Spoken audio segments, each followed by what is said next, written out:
brace yourself, because you're about to dive into another free first-hour episode of the Higher Side Chats, and we just want to let you know that whether you're looking for a companion through your paranoid insomnia, entertaining yourself through one of life's mundane activities, or trying to ward off the internal screams of all those sad, smothered souls around the office, THC is here.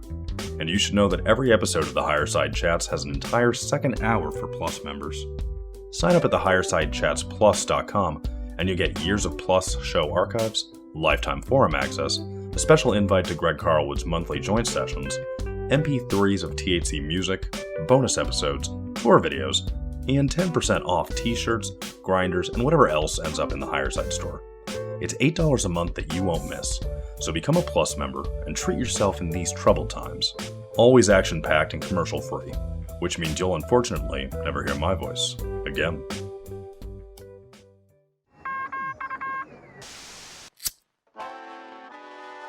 In the 1930s, President Franklin Delano Roosevelt addressed the nation through a series of radio broadcasts known as the Fireside Chats.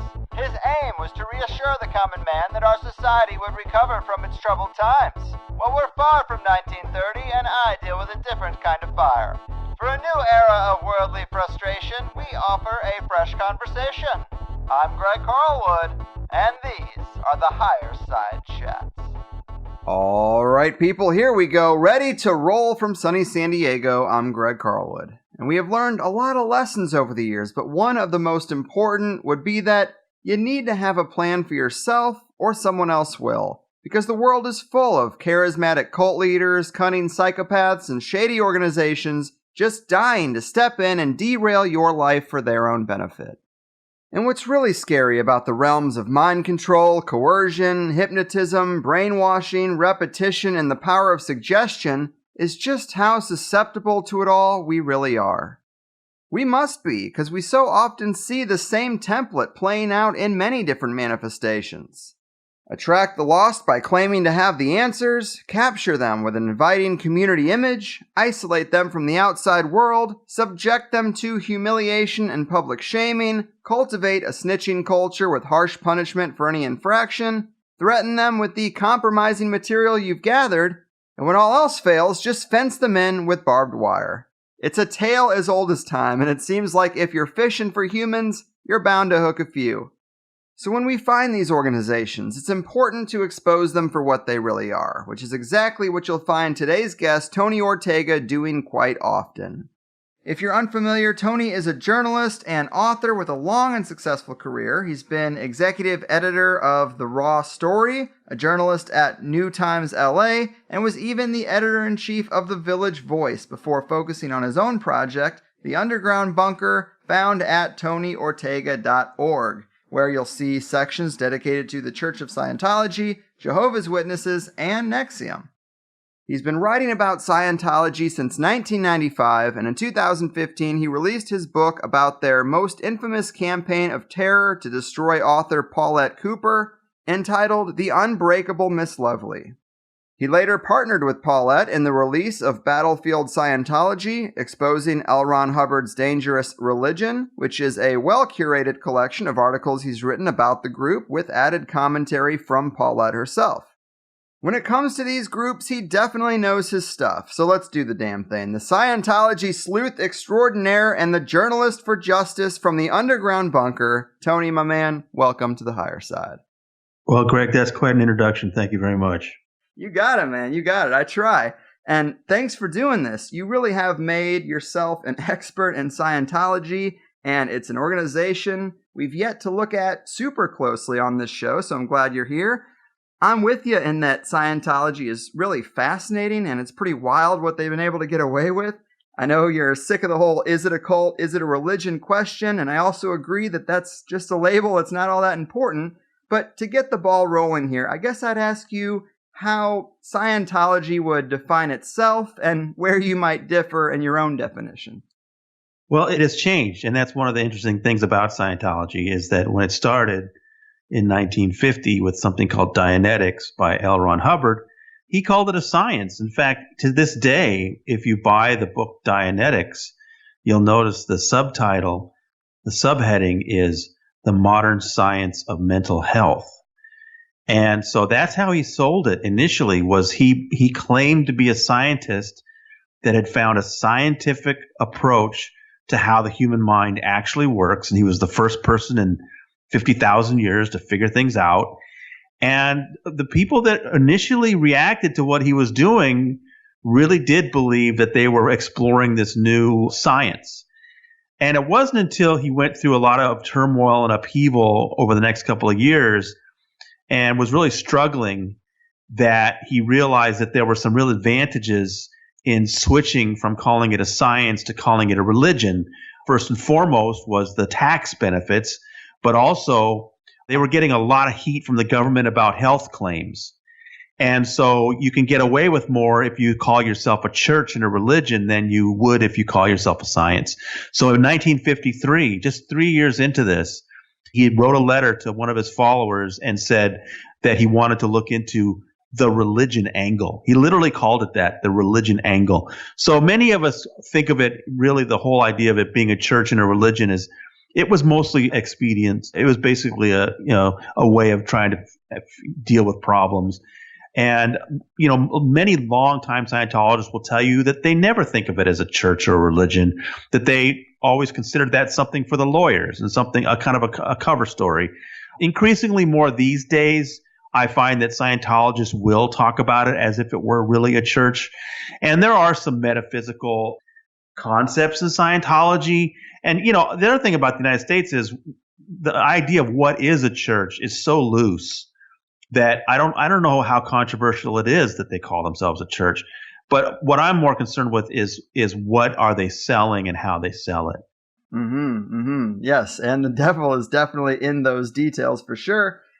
And I think most people know a little bit about the history and L. Ron Hubbard 101. I mean, there's a lot of archetypal stories in there that people repeat a lot, but he also has just a really fascinating history, and there are some kind of untold chapters. Of course, one of the things we have talked about is him doing some weird sex magic stuff in the desert with Jack Parsons, and that there's speculation that maybe he got the idea for Scientology's structure and levels from some of these orders he was interested in back in the day. Right.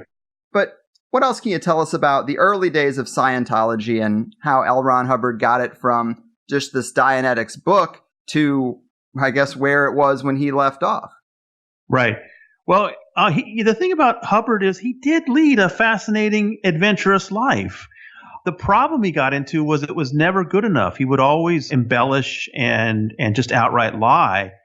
His own son mentioned that this is a guy that got to meet a president when he was a teenager. He got to travel to Asia.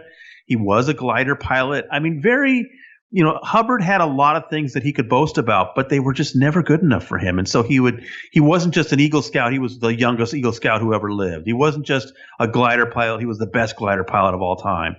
He wasn't just a lieutenant in the war. He fought in all World War II theaters and practically won the wars on his own. And so the Church of Scientology picked up all those stories and advanced them, and none of them were true. And that made the church very vulnerable later on. They're a little more careful today, but they still perpetuate a lot of myths about this guy. But he was born in Nebraska in 1911, and his family moved around a lot. His father was a lieutenant in the Navy, and so he ended up in Montana for a while, living with some grandparents and stuff. And then his mother took him out to Guam to see his dad, where he was stationed in like 1926 or something, 1927. He was like 16 years old. So he got a real taste of adventure very early on. And then he went through, the Depression was tough, but his dad really wanted him to be an engineer, but he flunked out of college from it. And so he then he knew he had talent as a writer. And so he turned to the pulps. And back then, you could make a living selling stories to magazines in the 30s, but it was not very lucrative. I mean, they were paying about a penny a word. And the way that Hubbard was able to make a living out of it was just there were two different things you could do. You could either become very, very famous, and so you got paid more per word, or you just wrote more words. And he chose the second of those options. He just wrote like crazy. He was known for how fast he could type and how many stories he put out. And he put them out under many different names so he could get – his son once said he picked up a magazine one time and realized every single story in it was by his father because he recognized all the pen names. So that's how Hubbard really started to make a living in the 30s, was he just wrote so much. And it's pretty boilerplate. I mean, if you read the stuff, a lot of it is just direct. I mean, it's adventure stories, westerns, romance stories, and some science fiction. I mean, I know he's known for science fiction, but he himself didn't really like science fiction that much. He hated what he called the gadget stories. He did have some well-known science fiction stories, and he was becoming a favorite with a particular editor at Astounding Magazine. So all this was going fairly well for him, and he had built a following. And then World War II came, and for him, this is a guy that lived for adventure, and he was really, this was it. He's going to become this great war hero. And he had this really disappointing war experience. He did get the command of a ship in Boston Harbor, and that command lasted a day. He was deemed incompetent, and he was removed from that. Eventually, he was in Oregon, where he took over another ship. They went off the coast there and spent 35 hours or something depth charging what they thought was a Japanese submarine, and the Navy concluded that it was really just a magnetic deposit on the seafloor. He then sailed that ship down the coast of California down to Baja, and then used a Mexican island for shooting practice, and it caused an international incident, and he lost that command. And then there's some, the thing about Hubbard, you mentioned it, we're always looking for more information, and there's been some new revelations. The real expert on Hubbard and his war years is Chris Owen. He's a fantastic historian, real meticulous researcher. And he found some new Hubbard was also in Australia early in the war. And Chris Owen has discovered that L. Ron Hubbard's bad planning resulted in the deaths of several sailors on a ship that was encountered by the Japanese. And Hubbard had basically sent them the wrong way around Australia to get someplace, and it put them in harm's way. So, more ignominy from this war, but the Scientologists to this day think that he was this great war hero and that he had been injured. He claimed that he was machine gunned and he never was in combat once. He did end up in a hospital at the end of the war. The records are clear. He was there for hemorrhoids and pink eye. But, to Hubbard, he claimed that his eyes had been blinded through some flash of a machine gun or something, and he'd been shot in the back or some crazy stuff. And then he claimed, by studying the other patients in this hospital, that he was able to come up with a new way of curing ailments simply through some discoveries made in the human mind. And this is what became Dianetics. And to this, just a few years ago, one of the spokesmen for Scientology told the New Yorker magazine, look, if Hubbard was not injured in the war, and if he did not heal himself through Dianetics, then our church is built on a lie. And we couldn't believe he said that, because the New Yorker then very astutely showed that the hospital record showed that he never was in combat. He never was injured. So that guy lost his job, by the way, that particular spokesman, for saying that. He did come out of that experience claiming that he had made these discoveries, and then spent the next few years producing this book, Dianetics, that came in 1950. Another thing that's important to keep in mind in this mix, besides pulp fiction writer, Navy commander, failed Navy commander, and that he did have ailments, hemorrhoids and pink eye, was also that he had real psychological problems. And in 1947, 2 years after the war, he actually wrote a letter to the VA begging for psychiatric care. And as far as we know, he never got it. And then just 3 years later, just 3 years after he wrote a letter begging for psychiatric help because he was in such bad shape, 3 years later, he writes this book claiming to be the world's expert on the human mind. Lawrence Wright, I think, captured it perfectly when he said that this book was full of folk psychology. It was just, he dreamed up this idea that the mind has these two halves, and we store all of our traumatic incidents in one particular part called the reactive mind, and that if we could just erase those memories or lessen their impact, we could just get rid of the reactive mind, and then we would just become these superhuman, high IQ, total recall, superhumans. And that's what he promised right off the bat with Dianetics. And he proposed that the way to get at those negative traumatic experiences, the best way, was to go back to the very beginning. And he believed the most important traumatic experiences that you had occurred to you while you were still in your mother's womb, when you were a fetus. And if you could just remember those awful incidents, and where did they come from?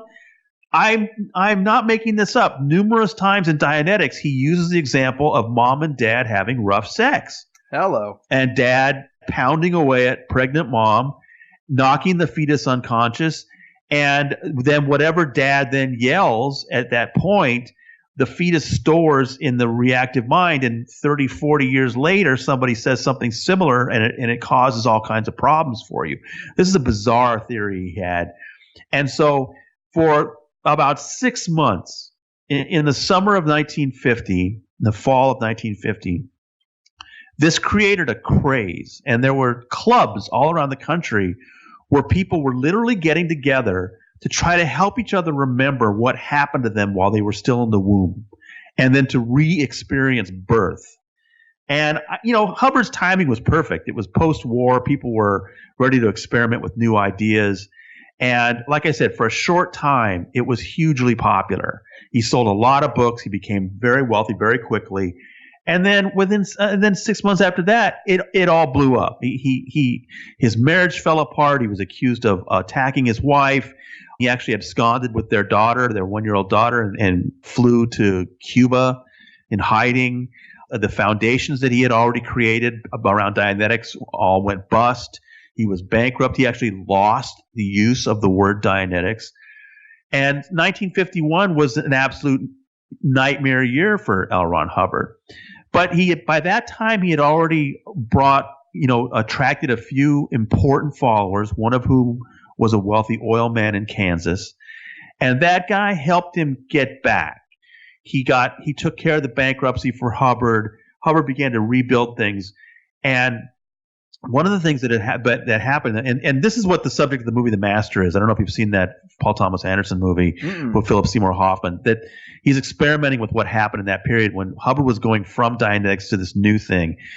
And by then, a lot of the followers that had been really dug Dianetics and thought it was great, they weren't satisfied with only going back to the womb. They wanted to go back farther into prior lifetimes.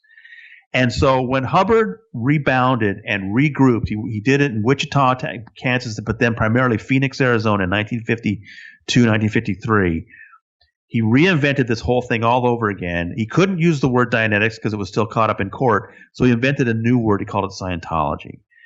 And in Scientology, you're not just trying to go back to what happened to you as a fetus.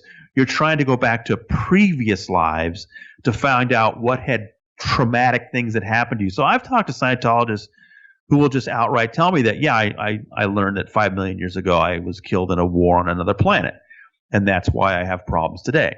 I mean, this is what the essence of Scientology is, that you are trying to find these terrible things that happened to you millions of years ago on other planets. Now, because that sounds so ridiculous, that's the last thing Scientology will ever tell you. And that's the real issue I have with them. I don't have a problem if somebody wants to believe that they lived millions of years ago and suffered some trauma that today gives them back pain or gives them the inability to speak in front of a crowd, whatever. If you want to believe that you were some kind of warrior 5 million years ago on some other planet and it's affecting you today, that's fine. The problem is Scientology won't admit to people that that's what they do. They give you this whole song and dance about how it's a self-help group to help you with your communications. They try to make it sound like it's some sort of business seminar. And they don't start to clue people into that past life stuff until you've been in for quite a while. So those are some of the things that I feel Scientology needs to be held accountable for. Yes, I think that's a great breakdown. And let me ask you about the rise of David Miscavige, because was Scientology always as hardcore as it is today, imprisoning people, harassing critics, child labor, or did something change when David took the reins? That's a good question. Some Scientologists will tell you that it was a much different organization under Hubbard. I think, though, that while Miscavige is particularly harsh, he's still basically advancing the policies that Hubbard set in place. I mean, from the very beginning, Hubbard was really paranoid about other people using his ideas. So Scientology comes along in 1952 after Dianetics had kind of stumbled. And then by 1953, like I said, he then decides it's going to be called the Church of Scientology. And But, he had called it a science. And what is the nature of a science? Nature of a science is that it's not owned by anybody. Any other investigator should be able to make the same kinds of experiments and then have similar results or falsify them, right? So just because Isaac Newton figured out something about gravity doesn't mean he owns that concept and nobody else can study it. You see what I'm saying? So if L. Ron Hubbard really did discover something scientific about the human mind, then other researchers should be able to replicate those results and then study it on their own. But he went crazy when people did that. When people would get into Dianetics for a little while or Scientology, they'd drop out and then they'd say, I'm going to take some of these ideas and develop them on my own. He just went crazy. He was, the cynical view is just that he knew he was losing out on that income if somebody else was doing it. And so very early on, he started setting up these elaborate policies in order to police Scientology, in order to crack down on splinter groups. And by the mid-50s, he's writing these incredibly paranoid, harsh justice manuals. And in the 60s, he sets up something with the Orwellian name ethics. They call it ethics. What they really mean is obedience. And these just really harsh rules because Hubbard wants to keep this under wraps and under his control. And so a lot of these things that we see today where families are ripped apart, where people are pursued and sued and destroyed, they all come from Hubbard. One of the things that's one of the most important things to understand about Scientology is that there is only one source, and that is L. Ron Hubbard, and they literally call him that. He is source. So whenever there's a question, you have to go back to his documents, his policies, his books, and cite a particular rule or whatever it is in order to do anything in Scientology, anything at all. And there is no other authority. Well, Hubbard died in 86, and he can't change those things now. So Miscavige took over. He was a very young guy at the time. I think he was only about 26 years old. And he, for the most part, is simply following those Hubbard's policies. It was Hubbard who described how to use dirty tricks to try to destroy journalists and how to destroy ex-members and how to use courts to paralyze people. And Hubbard literally wrote it all down. And so today, Miscavige is simply following those instructions. Now, is Miscavige a little more harsh on the disconnection that rips apart families? I think you could make that argument. Is Miscavige one of the key differences is that Hubbard, as scary as he could be, as paranoid, as dictatorial, he also had a side where he could just sort of put his hand on somebody's shoulder and give them a little encouragement. And believe me, some of these Sea Org members, people that are most hardcore, a little pat on the back would keep them going for years. Hubbard knew how to do that. Hubbard knew when to let up a little bit, say something nice, and then that person would be just happy forever. Miscavige has a real hard time doing that. He's just harsh and a tough taskmaster. And the Sea Org members themselves reinforce that. They feel like they're not getting screamed at, if they're not getting, run around, that then they're going soft, and they enforce it on each other.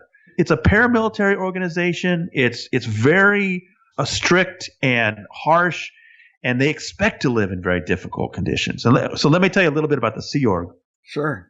So by 1966, Hubbard had left the United States in 1959. He went to the United Kingdom. He had a lot of success in England. But wherever he went, of course, the government would start looking into things, and they were concerned about it.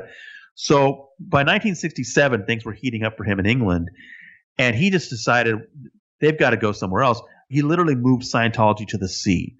They purchased some ships, and the one that he made his flagship was originally the Royal Scotsman, and then it became the Apollo. And he had this little armada of 3 ships that sailed around the Mediterranean and the Atlantic, and Scientology was all around the world by then, and he was running it from these ships. And he had about 200 or 300 or something young crew members with him that he called the Sea Organization, because they were all at sea. They became the most hardcore inner elite of Scientology, and they were with him on the Atlantic and the Mediterranean for 7 years, from 1967 to 1970, well, almost 8 years, 1975. They had gone to the Caribbean by then, and then finally, I think he was sick of it, and they moved on to land in Florida. He chose a town called Clearwater, and they essentially they used subterfuge to basically get a foothold in it. And they bought some buildings, and ever since then, they've made that one of their main headquarters there in downtown Clearwater. A real source of friction with the locals, because I think a lot of people are unhappy that Scientology basically took over and killed the downtown there in Clearwater. But anyway, so that's to this day, the most hardcore inner elite of Scientology is called the Sea Organization, or the Sea Org. And the people who join it, and they typically join when they're 13 or 14 years old, they sign billion-year contracts promising to come back lifetime after lifetime. Yes, I had heard about that detail. I'm glad you got there, because it is probably the most mind-blowing detail of all, that you would sign a billion-year contract even as a kid. And one of the most fascinating aspects to me is the intelligence gathering that they do, the practice of collecting dirt on people and making these files on them. Obviously, the Jeffrey Epstein case has been in the news, as well as NXIVM, and collecting compromising material is a big part of all these stories, but it's really a cornerstone of Scientology. I guess describe the process of sect check for us, or any of these auditor sessions that a person would go through, because they are quite common and quite fundamental, right? Right. I mean, there's a real seduction to Scientology for newcomers, because when you're joining the Church of Scientology, well, if you join a Protestant church or a Catholic church or a Jewish synagogue or whatever, what do you expect? You expect that you're going to learn their traditions, right? You're going to read the Bible, you're going to read the Quran, you're going to read, whatever it is that you're going to be learning about the tradition of the faith you're joining, and whether it's something that happened in the Near East 2,000 years ago or whatever. But you need to learn the stories and the history and all that. In Scientology, it's so different, because you come in there and they want to ask you what the truth is, right? It's all about you. What do you remember? What do you remember when you were born? What do you remember earlier than that? And they have rules that they cannot, what they call, invalidate you. In other words, if you say, well, I think, 400 years ago I was a pirate, they can't say, no, we don't think so. I mean, they cannot invalidate you. If that's what you think you were, that's what you were. And so it's really kind of intoxicating that all of this is about you exploring this inner story of yourself, and people get very excited about it. And also, I was going to point this out when I was talking about Hubbard's background. The other thing he brought to it, besides Pulp Fiction writer and failed Navy commander, was he had been trained as a stage hypnotist. He was a very skillful hypnotist, according to his friends at the time. And in Dianetics, which I've read very carefully, he talks about what he calls a reverie. Now, Scientologists will howl and say Ortega doesn't know what he's talking about. There's no hypnotism in Scientology. In fact, it's the opposite. Hubbard would always say hypnotism puts you to sleep, Scientology wakes you up. But if you look at what they're doing, they're putting you through these auditing sessions to get you to remember what happened to you previous lifetimes. They just put you through these repetitious questioning sessions, hundreds of questions over and over and over. And it's designed to put you in a trance state. And so suddenly you start remembering, oh yeah, I was running a prison planet in another galaxy. So the thing is, it's exciting for people because they think these memories are real. They're holding the sensors of this e-meter that the operators is telling them is backing up what they're saying. And then, of course, Scientology can never tell you you're wrong. And so this is part of the seduction, part of the allure, is that rather than sitting and listening to some story about something that happened in the desert 2,000 years ago, they're asking you what happened to you 2,000 years ago. So as you're giving up these stories, what you don't realize is they're pumping you full of this indoctrination about not only is Scientology working to help you remember those things, but Scientology is the only thing that works. This is how people can sign billion-year contracts. This is how people can basically give away their children, is that they become convinced that Scientology is the only thing that works. L. Ron Hubbard is the only real genius. all of the other faiths are all are fake, or they're figments of the imagination. And, Scientology has the only answers that are going to save this planet from destruction. So once you buy into that, which can take some time, it's kind of a seduction. But once you buy into that, it's a very powerful idea. I mean, once you decide that only these guys know the truth of what's going on in this world, and I need to keep going up the bridge to learn the secrets that they know, this is why people spend so much money, so many years. It's incredibly expensive. I mean, the upper levels of auditing cost you several $100s an hour, and they can take weeks. It's an astounding study of how the human mind can really be taken over by an entirely different way of thinking. And then it becomes so difficult to get out of that. I talked to Scientologists who left, and they tell me it can take 10 or 12 years before they feel like they've finally thrown off this way that Scientology had rewired the way their mind worked. I'm sure that it plays a role that they've done all these confessions over years and years and years from the beginning, and now they're kind of afraid of how that information could be used against them, so they don't speak out. Right. So that's the question you were asking, is about sex checks and stuff. So, okay. So you're doing this auditing, and you're kind of being seduced by the idea that you're discovering yourself for the first time and all that. Well, what they're also doing is asking you incredibly invasive questions about your private life. And they have these excuses for it that, you really have to tell us everything, or we're not going to be able to help you. And so right from the beginning, they want to know everything. And the deeper you get into it, the more invasive the questions get.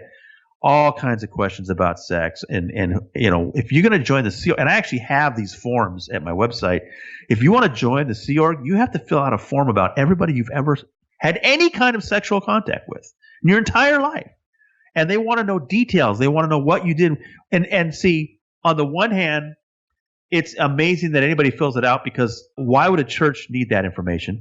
Second of all, you can see how they want to know everyone you've ever slept with. So they're building and identities of those people. So they're building up a database of all this information. And yeah, you bet people are terrified to leave later, because they know that Scientology has these incredibly voluminous files on everything you've ever said about yourself. And we have the lists of questions. I mean, they're disgusting. In fact, if you saw the way Leah Remini's series wrapped up, she had on some guests who had been young people in Scientology, just 13 or 14 years old. And it was their job to ask people these horrible questions about their masturbation fantasies. And meanwhile, Scientology is writing everything down. In particular, the most aggressive interrogations are called security checks or sec checks. They want to know, are you connected with any reporters? Are you connected with the government? Are you really here just to get a story? Do you have any debts? I mean, just all kinds of questions they claim to make sure that it's for for Scientology's protection. But, you can't move up the bridge unless you do multiple interrogations like that. And the consequences, people often ask me, about like the internet, for example. There's kind of a myth that Scientologists don't use the internet. No, that's not the case. Scientologists use the internet. They use the apps. They use social media like the rest of us. But they're incredibly good at policing themselves and don't look at material about the church. The reason why they're so good at policing themselves is they know if they take a listen to this program, for example, at all, and somebody finds out, they will get hauled in for an interrogation. And it'll last 3 weeks long. They'll ask, well, if you listen to that program, you must have done something else. Who are you attached to? Who are you talking to? Have you called any reporters? I mean, just this, like a criminal would get, like this really invasive interrogation, and then get a bill for it. So I talked to a woman who, I guess somebody told Scientology that she had actually been watching Leah Remini on television. So they hauled her down. It was a 3-week interrogation. And she ended up paying like $4,000 for it. This is why Scientologists are so good at ignoring the press about Scientology and not watching Leah Remini, is because they know if they aren't vigilant, they'll get hauled down to questioning, and it'll cost them a lot of money. Yes, man, that is so wild. And some of the boldest claims about Scientology are around false imprisonment. It seems hard to imagine that an organization could get away with this, with keeping people in the group at these compounds against their will. But this is the testimony of a lot of people who leave and then speak out, isn't it? Yeah, it sure is. And in particular, there was this thing called the RPF, the Rehabilitation Project Force. It started in 1974 while they were still on the ship at sea. And it became a kind of a prison program. And, you get thrown in it for a few months until you had your head straight and they let you back out. Within a few years, the RPF was getting worse and worse till I've talked to people that were in the RPF for 10 years. And I mean, they were separated from the rest of the Scientology population. They were held out at some ranch somewhere. They were unable to talk to anybody in their family. They were essentially prisoners in America. And it's stunning that they get away with this. And then, of course, probably the most famous of those incidents is in 2004, David Miscavige created a special prison situation for his top lieutenants. And so the people that worked closest to him, he was really paranoid about their loyalty. And so he locked up several dozen of them, ultimately, I think more than 100 people, in something that became known as the Hole. And what the Hole was, it was basically like an office. And, probably virtually everyone who's listening is going to hear this has probably worked in an office at some point. There's nothing wrong with working in an office and enjoying the people you work with. But imagine if the boss locked the door and wouldn't let you leave for several years.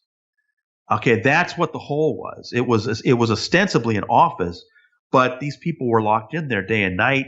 They had to sleep on the floor. They were only let out for a shower in the morning. They were literally fed food from a bucket. And, that started in 2004. It was really awful through 2009. At that point, the press heard about it. The Tampa Bay Times first broke the news about it. And Miscavige then had to improve the conditions somewhat. I think they were a little worried about the FBI doing something about it. But there's still a hole today. We have reliable reports from people that have left that base fairly recently saying that, yeah, there's still a group that's segregated. They don't get to eat with the rest of us. They don't get to, they're held on their own. And it is incredible to think in the United States, the 21st century, there is this group that imprisons people, that keeps children from their parents, that, will do what they want to isolate people they consider problematic. And, people ask me, well, so why doesn't the FBI rush in there and save those people? Well, the problem for law enforcement is that if they did go into Int Base, it's called, near Hemet, California, where the Hole is, and throw open the doors of the Hole and say to the people inside, you're free, come on out, they may not want to. Mm-hmm. They're so indoctrinated. I asked, Mike Rinder was a prisoner in the Hole for a couple of years, and we had a long conversation about it. And I asked him about that part of it, and he said, as horrible as the place was, I always assumed I had done something that I deserved to be in there for. And I asked him, I said, well, what was it? What did you do and he says, I could never remember what it was, but I just always assumed I must be the lowest of the low if they stuck me in here. So that's the thing, is the real prison bars are inside your head in Scientology. And so it can be very difficult to sort of, quote, rescue somebody from that situation. Yes. Yeah, people get stuck in those for years. And then there's a couple of the well-known stories are a couple of young women who had to attempt suicide to get out of there. Jeez. Man. Yeah, this kind of mental prison that you mentioned comes up in the R. Kelly story, too. I watched that series, and it's pretty heartbreaking to see a couple of these specific girls' parents on TV being like, this is not right. He's holding my daughter, mind control, this and that. And then he parades them out for an interview, and they're like, no, I want to be there. I want to be chained up in a separate room in a mansion and only allowed to go to the bathroom when he lets me. And it is a scary thing, but people can get sucked in, and it's a fine line when the government has to say, no, this is Stockholm Syndrome. I mean, who's going to make those determinations? We have free will to a point, and if we want to surrender that to an organization like Scientology, I guess that is our right. But Man, and you mentioned Leah Remini's show. I watched a few episodes in preparation for this, and I watched one where she interviews a guy and girl. Both seem to be in their 30s now, but they were in Scientology when they were kids, and they were a little bit rebellious, and they were sent to a couple of basically labor camps. I think one's called the Mace Kingsley Ranch School, and this guy describes a time when he was stripped naked while all the other kids, boys and girls, were told to stand around and watch, and he was blasted with a hose and scrubbed with a metal wire brush in front of everyone for his quote-unquote shower. Pretty brutal stuff. Yeah, Mace Kingsley Ranch is particularly notorious. It was started by a couple of Scientologists. The Church of Scientology has always claimed that it didn't run it, that these Scientologists did. But clearly, it was a place where Scientologists parents could send their kids. You know, one thing to keep in mind is that after Dianetics, and then he got into Scientology and got more of a cosmic sort of vision for what he was doing. Hubbard then dreamed up this idea that we are each of us immortal beings called a thetan that's actually trillions of years old. And we live lifetime after lifetime after lifetime, and we just happen to be inhabiting this particular body on this lifetime. But that's a blink of an eye compared to the age of your actual thetan. And so in Hubbard's cosmology, at the end of your particular lifetime, you leave the body, you go to either Venus and Mars to be deprogrammed, and then they send you back to Earth, and you go to a maternity ward and jump into a new baby. So if you're just a sort of disembodied soul thetan, and you're jumping into a body of an infant, then you really don't have any physical connection to the mother and father who produced that baby. Do you see what I'm saying? Yeah. And so Scientologists are taught early on that the family unit is an illusion, and that this particular person might be your mother and this particular person's your father in this lifetime. But 5 or 6 lifetimes, you might have been their father. You know what I'm saying? You see what I'm saying? Because you're jumping around in bodies. So the whole idea of families and mothers and fathers is really downplayed extremely in Scientology. I'm not saying there aren't some close families in Scientology. There are. But this idea is reinforced time and again that you're a thetan, you're not a body. And so this is why I think some parents find it possible to just drop their kids off and, have the church raise their kids, or you send them out to this horrible ranch. Mace Kingsley Ranch was in New Mexico then, and originally I think it was in California, and it's gone now. But we have so many other examples of parents basically just giving their kids up to the church, and I think it comes from this idea that in Scientology, family is an illusion. Yeah, and it also helps with that kind of model, with that kind of cosmology. It helps to justify the abuses of children, child labor, and having these 13-year-olds interrogate people about their masturbation habits, because your core being is a eternal soul. So you're not really a kid. You should be treated like an adult, and that is how they get away with a lot of that stuff. Exactly. That's exactly right. Hubbard saw children as ancient beings in a small package. Man. And so I did kind of want to segue over to Jehovah's Witnesses just for a few minutes if we could, because it's not like you have sections on your blog for every cult and abusive organization that's existed. You keep it very tight. Scientology, NXIVM, those two make sense, but Jehovah's Witnesses kind of surprised me. I really didn't know they were much different from Mormons or Baptists, but I guess they are. Yeah, and I have to give Leah Remini credit, because she and Mike Rinder were hearing so much from Jehovah's Witnesses that said everything you're saying about Scientology reminds us of what we're going through. And so they decided to put together a special episode. It was really great, and made me more aware of people like Lloyd Evans and Jerry Minor, who are these ex-Jehovah's Witnesses who are trying to raise awareness about the same kind of abusive practices that Scientology has. And so I got to know those guys, and I decided I wanted to branch out a little bit, and still working on that. It's, I basically tripled my workload for no more money. So that maybe wasn't the most brilliant business decision, but I am still, the activity I'm doing mostly now is that I am working with Jerry Minor on a podcast. we're doing a podcast and Jerry Miner's talking about Jehovah's Witnesses, I'm talking about Scientology, and we're trying to sort of trade information and understand these different groups. But yes, Jehovah's Witnesses is very problematic. It's got some of the same control mechanisms and same ways of indoctrinating people. And, one of the things I find really sort of troubling about Jehovah's Witnesses is how much they try to scare children. So much of Jehovah's Witnesses is about frightening the heck out of kids about this coming Armageddon, about everybody getting killed, about, it just seems so unnecessary. That's something that troubles me. And of course, the blood rule. There's just a lot of similar ways in which the rules are enforced. And then there's some really interesting differences. Instead of, David Miscavige running Scientology, Jehovah's Witnesses has a governing body of 8 men. And it's interesting to see how they deal with some of the controversies. And the other big difference, of course, is that Scientology claims to have millions, but it never has. It's probably only got 20,000 people right now.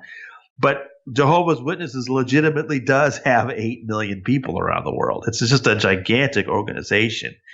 And that's one of the questions I had for Lloyd Evans was, well, what do you expect to happen? Because I think with Scientology, it's small enough and sort of outrageous enough in its behavior. It was already the subject of a major prosecution in the 70s. I could see that happening. And again, in Scientology would be in big trouble. But with an organization of 8 million people, I'm curious as to what they would like to see happen with Jehovah's Witnesses. And the answer was just that they want to see some reforms at least. The blood rule is just ridiculous. Why are people dying? It doesn't make any sense. It's a complete misinterpretation of the Bible. And the blood rule is not allowing for transfusions, right? Right. So there's a few verses they point to in the Bible that are very clearly Jewish dietary laws of the Old Testament talking about that you shouldn't eat blood. And, some of these rules out of the Old Testament are clearly common sense rules. I mean, especially in a time when there wasn't refrigeration and modern medicine, maybe it made sense not to mix, different kinds of foods and things like that you find in these kosher laws. And one of the things was don't consume blood. And the other thing that was really surprising for me to learn, I wrote a story about this, was it wasn't until the 50s, or I think it was actually, maybe like 1945, 1947, that Jehovah's Witnesses even came up with this idea. In fact, you can find publications from like the 20s and 30s where they said good things about transfusion. But then suddenly, overnight, in 1945, there was this rule saying, consuming blood also refers to blood transfusions. And this guy died in 1947 because he wouldn't take a blood transfusion, and they practically made him a saint. And then that was it. That was it. No blood transfusions. And again, why? How does that, how can all these other Christian faiths be wrong? And just this one interpreted that correctly. So it's just a shame because so many children have died for want of a simple blood transfusion because of their parents' convictions, and it just seems so unfair to those children. And then in the past, the Jehovah's Witnesses organization would really, they put out one publication where they were showing pictures of these kids like they're martyrs, and it's just sick. It's just so sick and twisted. So I have become interested in that. And I've really enjoyed talking with Lloyd Evans and Mark O'Donnell and Jerry Miner, Shannon Rowland about their situation because it does seem so similar. Mm-hmm, mm-hmm. Yeah, and obviously the majority of your work is Scientology, and we do see this template, this blueprint kind of applied to a lot of different totalitarian little groups, and I guess maybe Jehovah's Witnesses is one of them. The only other thing I wanted to ask about them is that a lot of your articles on there, and rightfully so, are about child abuse allegations in the church and this organization Watchtower, which seems to be kind of like their, I don't want to say PR front group, but they definitely seem to be the ones who are attacking this problem head on, and even in the court system. But what is the state? It's really hard with an organization of 8 million people to say something is systemic or foundational, but these child abuse allegations and the court cases that seem to be out there right now, I mean, this is no small thing for them, right? Well, this is a particularly interesting time because Mark O'Donnell was key working with, I think, the Atlantic magazine had a fantastic story recently where they figured out that the Jehovah's Witness organization, Watchtower is another name for, Watchtower Bible Tract Society, I think is the name of the governing corporation. They knew they had a problem. The Catholic Church knew they had a problem, that it had a problem. But the Jehovah's Witnesses, some time ago, I want to say in like 95 or 96, they wanted to know just how big this problem was. Because the reason why these organizations run into this problem, I don't think anybody encourages child abuse, child molestation. But the problem that these organizations run into is they don't want it to get outside the group. When they figure out that somebody is molesting children, they think they can take care of it themselves rather than trusting law enforcement. That's where they get into trouble. And so they move the guy to a different area and don't tell those people, and then he does it again. So in 1996, I think, Jehovah's Witnesses wanted to figure out, okay, just how bad is this problem? And they literally put out a questionnaire. They said to all the kingdom halls and said, listen, to their elders, said, listen, fill this out. Let us know about how many problematic people you have and what they're, They created a database of molesters with like 10,000 names on it, and then tried to keep it quiet. And see, this is why they're in so much trouble right now, it looks like, because that fact became public. And so now, litigation is going. You've got to turn over that list. You've got to own up to which people you knew were molesters. It's a really bad situation for Jehovah's Witnesses. And with groups like this, as Marcy Hamilton said on the Leah Remini finale, she said, these organizations will not change on their own. You have to get them into court and force them to make changes. And I think with Jehovah's Witnesses, with this molester database, I think that's going to have really big implications for them. So that's something that we're going to keep an eye on. Yes, definitely do.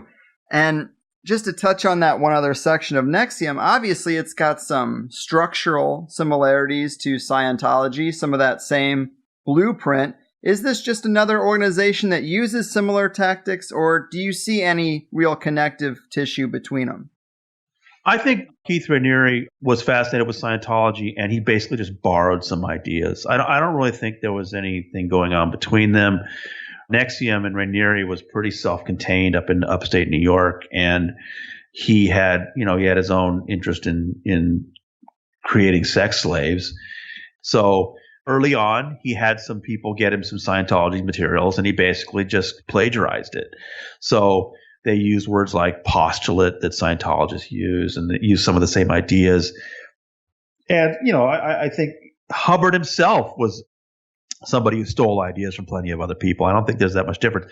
But I think there's I see some odd claims being made on the internet about that there's some deep connection between NXIVM and Scientology, and that NXIVM being prosecuted is going to lead to Scientology. I just really think Raniere was a very unique individual kind of leader who stole some ideas from Scientology.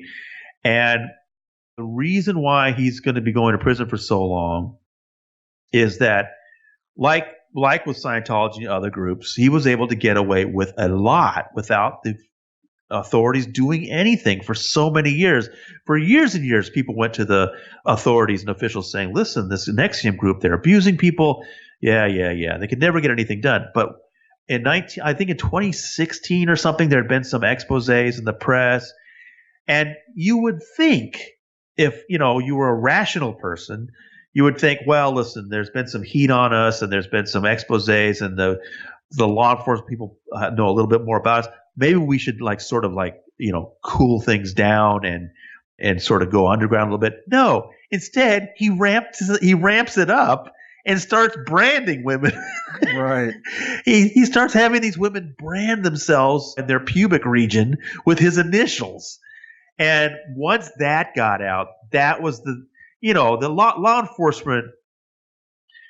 It's sad to say, but you can rip families apart and extort money from people, but as soon as you have something that sexual, then it's like, oh, that's over the line. Right. And so they finally did arrest him and prosecute him, and that's when I became more interested. The reason why I really wanted to cover NXIVM at that point at my website, And I had a wonderful correspondent, Diane Lippman, that went down to the court every day and reported for us. It was really fascinating. I wanted to see what it was like when one of these groups gets prosecuted. Yeah. Because, I've been waiting for so long for the government to do something about Scientology's abuses. Never happens. And now here is a similar group going through an actual federal prosecution. So I was fascinated. And so we kept an eye on that really closely on the trial. Diane did a fantastic job just doing a very objective report every day about what she saw, what she, heard. And he was convicted. And it was an interesting kind of case because his attorney announced pretty early on that they weren't going to put on any kind of a case at all. The only thing he was going to try to do was cross-examine the prosecution's witnesses and hope that was enough to create doubt in the jury's mind, but it wasn't. They came back with a verdict so fast. You could I think they were pissed off. I mean, the things he was doing to these women was just outrageous. Yeah, he's going to be sentenced pretty soon, and I don't know. I think he's looking at decades in prison. Well, that's what I was going to say is I learned most of what I know about the actual court proceedings and the accountability from your website. And it seems like he's going to be sentenced in September along with Allison Mack and another individual who was pretty high up. Does this seem to be the end of it to you? There's other people who have had charges, but their sentencing was delayed. Is there a reason why you think that could happen? Are more charges coming? Well, I'm glad you got so much out of our coverage. I was really proud of Diane. I thought we did a good job. But let me tell you, we were just one of many people covering that. And there are some real experts that know so much about NXIVM, so much more than I do. And they, the best of them is Frank Parlato, and his blog is just fantastic.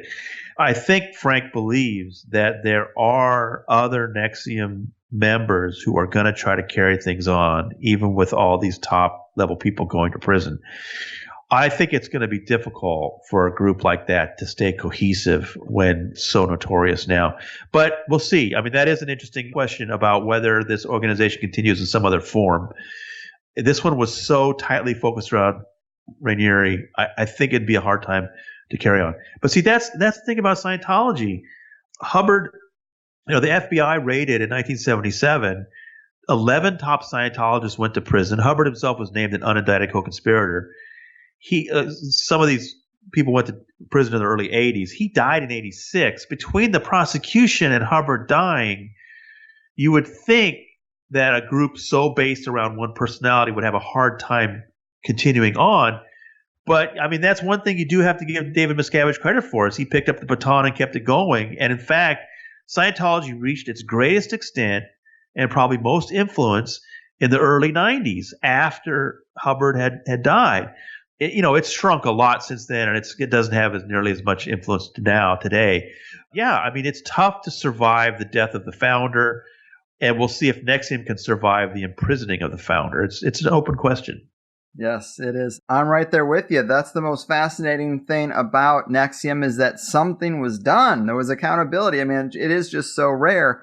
And, fingers crossed, I'll be diving in much deeper to that with Frank in a couple of weeks here.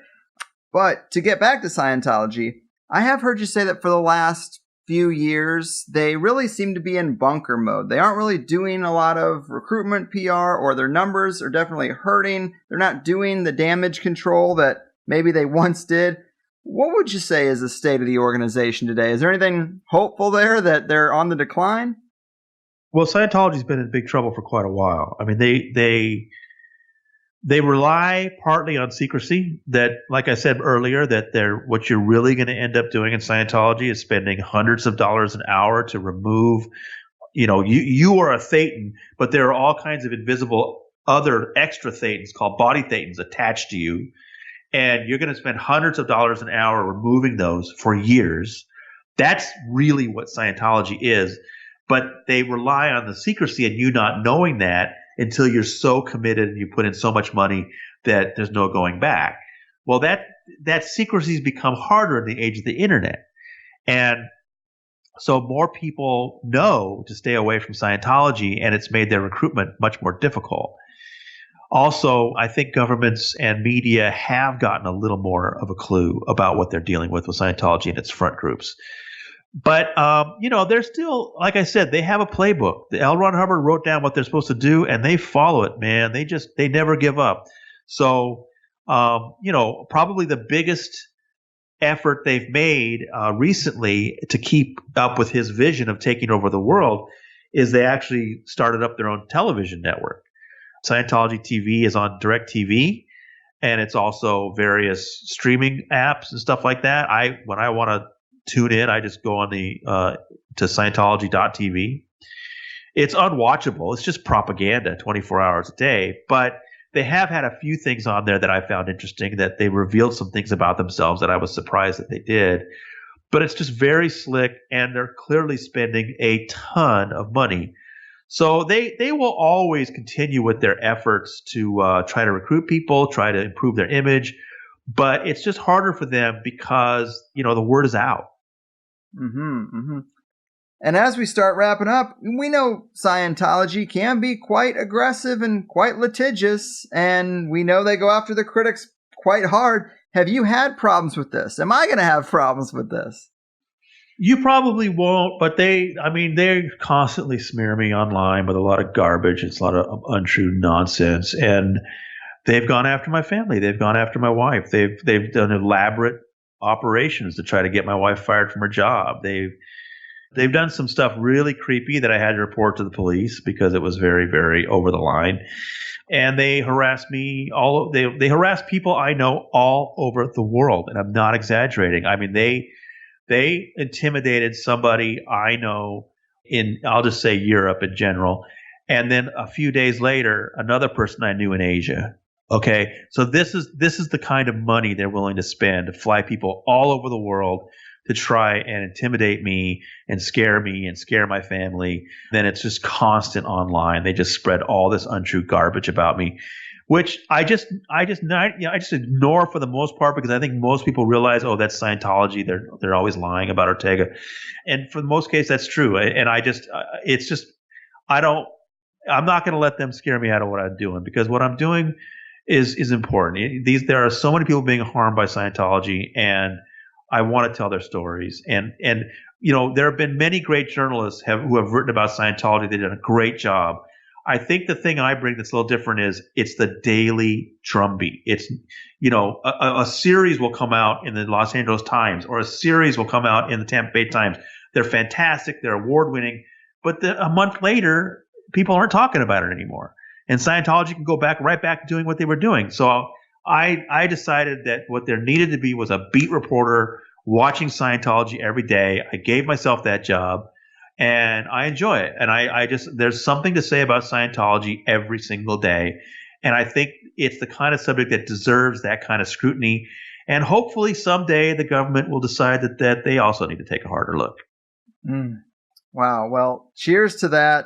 The best jobs are definitely the ones we give ourselves, and we do what we can to shine a light on the darkness. And I really commend you for the work you're doing. The website is great, TonyOrtega.org. Lots of really deep content on this stuff, a full breakdown of Dianetics, a chronology of the course levels with the Up the Bridge series. Really great stuff. Anything else we should tell the people about before we go? New projects in the works or anything? No, I hope people come by. One of the best things about the Underground Bunker, TonyOrtega.org, is the community. The people, the commenters are amazing. There are some wonderful longtime Scientologists that were very important in the organization. They know so much, and they bring so much every day to the conversation. And it's really a conversation. It's one of the livelier, friendlier places on the internet, and it's one of the things that's characterized it so well. So I hope you join us and take a look at what we offer, and maybe pick up our book about Paulette Cooper called The Unbreakable Miss Lovely. Right on, man. Well, thanks again. Noble work. It's been a real pleasure. Keep fighting the good fight. Thanks, Greg. I really enjoyed it. Well, sweet baby Jesus, there it is. A deep dive into an organization we all know and love with Tony Ortega. I mean, honestly, you hear these things, and it's pretty mind-blowing that such an organization even exists still. I'm sure many people out there don't really know all the details, but the general queasy feeling around Scientology stretches pretty far and wide. And I actually know people who live in Hemet. It's really small. There's not much there. And I've driven past this compound that was mentioned several times myself. But to hear that this is where people were locked up by Miscavige against their will, that's pretty surreal. It's also a weird place to build a facility.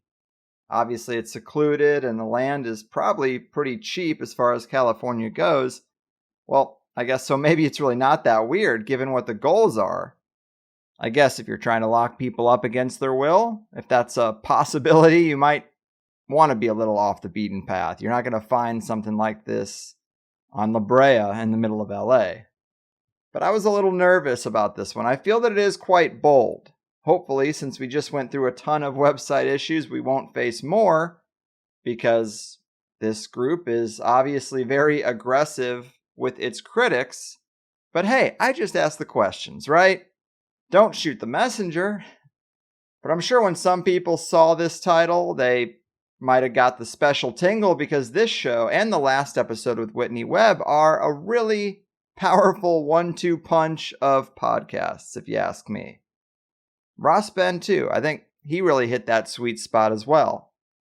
Although the most common feedback that I hear lately, like when I've talked to a lot of listeners in person at the As Above event in Portland, is an appreciation for the health shows. So I feel better about peppering them in from time to time. But I love today's show. I hope you did too. Tony really knows his stuff. His website is very much on point. And they deliver some really high-level material if you're at all interested in digging deeper into any of the three organizations that we talked about today. Also, something that Tony talks about in a lot of his interviews, of course, is the book he wrote about Paulette Cooper's case, the Unbreakable Miss Lovely. We kind of glossed over that case, didn't spend any time on it really at all, because I wanted to make sure we could put NXIVM and Jehovah's Witnesses in there in that first hour. But check out his book or listen to him talk about that story, because they really put Paulette through the ringer. Apparently, they framed her for bomb threats that were made from her own typewriter. It's a pretty crazy story, and that's really just the beginning of it. But we understand how they work. A lot of it is shocking, but at the same time, if you're as cynical as I am, not really that surprising. But it's a very important book. And Paulette Cooper is a very brave woman. Do remember, if you want to follow up with Tony, his website is tonyortega.org. TonyOrtega.com is something else entirely. So if you want to get the latest scoops on organizations of abuse at the underground bunker, TonyOrtega.org. And the fact that his website is called the Underground Bunker, I think some of you guys already know what song I'm going to use to end this show, because it's just too good a fit. The NXIVM and Jehovah's Witness material is obviously not the primary focus, but organizational abuses, the culty culture of these groups, you can see a lot of overlap in how they operate and the techniques they use. And that's another reason I think it all fits so well with Whitney's coverage of the Epstein network, because the compromising material and blackmail aspects are just huge across the board. And then think about how the digital age has just thrown an insane amount of fuel on that. So cover your webcams, be careful what you share, hide your kids, hide your wife. And fortunately for me, I am happily married and live a pretty boring life of just drinking, smoking, and straight West Coasting. And I've never been dishonest about my past. In fact, you can follow my Facebook right back to college when the whole damn thing started. It's not pretty. I don't recommend it. I was a very dumb kid who wanted to push the limits for comedic effect. And I also think we all used Facebook differently in the beginning and didn't realize it would ever be like an official online profile for a person that jobs checked and shit. That came way later. All I'm saying, guys, is keep your game locked tight and be careful who you do drugs with or get crazy around, etc., etc. You want to be more like the girl in the labyrinth, so you can tell David Bowie, the Goblin King, that you have no power over me. In THC news, the next joint session is going to be on the 25th, 7 p.m. Pacific. You can see that now on the front page of thehighersidechats.com. where we have a joint session section, and the link will be updated the day of the event. So you can just click there to join it. Really simple and easy. That's what we want, right? Some people have wondered or complained about why they're not finding the most recent joint session on the site. And the primary reason is the overwhelming emails related to all the issues we've been having this past month. I really wanted to get them straightened out first. And I can say now everything's definitely good on our end. The developers have worked super hard to straighten everything out. But the two biggest issues I'm dealing with is people who are pulling up a cached version of the site and not clearing out the browser cache to get served up the latest updated version. Something that I'm sure tech people understand. But also for Plus people, the RSS feed works, but if you don't completely back out in whatever app you use, clear it out entirely, get that THC data out of there, restart the app and come in fresh. If you don't do that, the credentials won't be accepted. So that's a subtle little thing that I have to tell everyone almost individually, one by one. So it's been a lot of hours put into just email replies at this point. The cool thing is that I've actually talked to a lot more Plus people one-on-one, and I think they appreciate that despite the frustration over the last month. I get it. And eventually I might get a customer service email and teach someone the common issues and how the system works, and then I can free up that time a bit. But from day one till today, it's really just been me answering those emails. It's getting kind of too big to handle now, though maybe not when everything is running smoothly. This month has just had a heavy flow, if you know what I mean. And I'm also going to clear out all the comments that you'll find on the site that are about tech issues. It was fine before we had the contact form working, but comments are not the best way to handle tech issues. Comments should be about the episode itself, right? Some thoughts or opinions that matter 2 months down the line when someone revisits that episode. Just because 4 people couldn't load their feeds or see the player a week ago, that doesn't need to be there forever, does it? What was I saying? Yes, the last joint session. The other big reason it's not up is I want to reorganize the bonus content to be a bit more clear. Right now it's a little muddled. Yes, they ported it all over from the Plus site, but I want to make it nicer. I also need to do some work on the show archive. I found a few episodes that play the wrong show if you go back far enough, but I'm just going to have to work through that too. Long story short, I just want to make a nice joint sessions page, and then I'll get them all on there, and I'll add the latest one then. Hopefully everyone's okay with that. It's just been so go, go, go lately that I kind of need a break from looking at screens and typing. I thought going to Portland for the As Above event would be a break, but I went a little hard there too, and travel tends to take a lot out of me. But cry me a river, right? You don't want to hear the conspiracy podcast king of San Diego's complaints. I get it. But solid show today. Fingers crossed they leave me alone. A little listener mental projection and tension protection wouldn't be the end of the world either, you know. Just saying. But I felt this one needed to be done, and I think Tony is the guy we need keeping an eye on things. Give him a big thanks if you can, and a big thanks to you for listening, guys. You have made all my wildest dreams come true. You're the collective Pedro in my life, so to speak. And I'm going to keep trying to bring the heat as best I can. So that's all for me. Take care of each other. I've done my part. Your move, organizations of abuse, mind control cults, and charismatic blackmailing bastards. Your fucking move. I won't take it. No, I refuse. If it's alright, I'll keep my refuge. I've been scheming of bigger things and have to leave my old life behind. Gotta transfer to the inner earth. I built a box, built a home, got a neat elevator. Going under, and now you'll find me in the bunker.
The best protection of all is the special shelter built according to specifications of your local civil defense organization.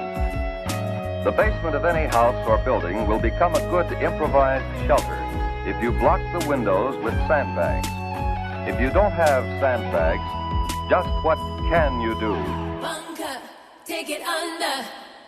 You'll find me in the bunker, bunker, bunker.